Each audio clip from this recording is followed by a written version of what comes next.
వాళ్ళ ఆకలి మంట చూచి ఓర్వలేక ఆయన అంత ప్రేమతో అంత ఔదార్యంతో పెట్టాడు.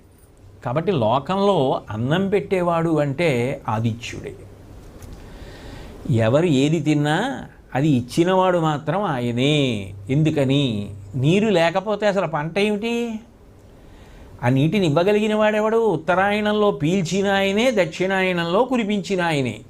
ఆ మేఘాలలోనే ఉన్నటువంటి కిరణములలో ఉన్న అమృత తత్వాన్ని ఓషధీపతి అయి చంద్రుడి పీల్చి ఓషధీతత్వాన్ని కల్పించి మళ్ళీ మొలకలెత్తేటట్టు పంటలు పండేటట్టు చేయడానికి ఆనుకూల్యతని చూపిస్తున్నవాడు ఆదిత్యుడే.